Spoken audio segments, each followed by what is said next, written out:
आप द न्यूज़वर्ड्स देख रहे हैं। मैं अरुण कुमार पांडे। नमस्कार। ये बिहार में नियुक्ति की बहार है, ये अब जुमला सुनते होंगे।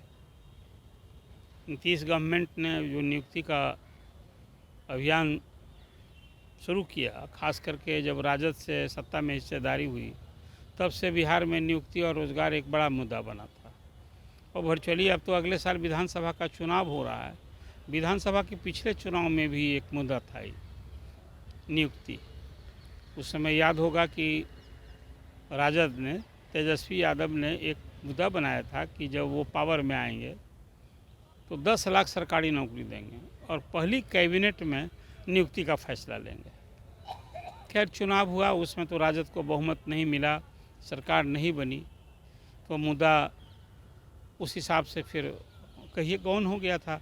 हालांकि उसी चुनाव में जब जदयू और बीजेपी की साझा सरकार थी, एनडीए गवर्नमेंट थी, तब तो इन लोगों ने भी जब मुद्दा हो गया, आप समझिए कि बिहार के लिए रोज़गार या पूरे देश के लिए शिक्षित युवकों के लिए तो एक बड़ा मुद्दा है सरकारी नौकरी, रोज़गार।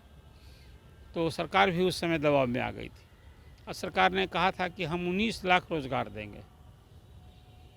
चलिए सरकार बनी, चली सरकार, लेकिन फिर जब राजद जदयू के साथ सत्ता में हिस्सेदारी हो गई, महागठबंधन की सरकार आई, तो यहाँ फिर वो नियुक्ति का जो एजेंडा था वो सरकार में शामिल होते हुए मुख्यमंत्री नीतीश कुमार ने कहा कि नहीं, हम सिर्फ 10 लाख सरकारी नौकरी ही नहीं देंगे, 10 लाख रोज़गार भी देंगे।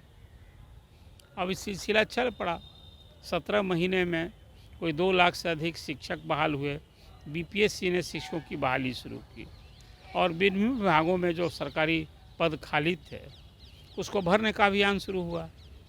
आपको जानकर हैरानी होगी कि बिहार के सरकारी विभागों में कोई 3.5 लाख स्वीकृत पद खाली पड़े थे।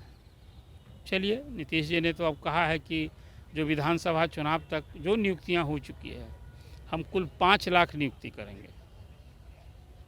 मतलब 2 लाख तो नियुक्ति हो गई है, तो बचे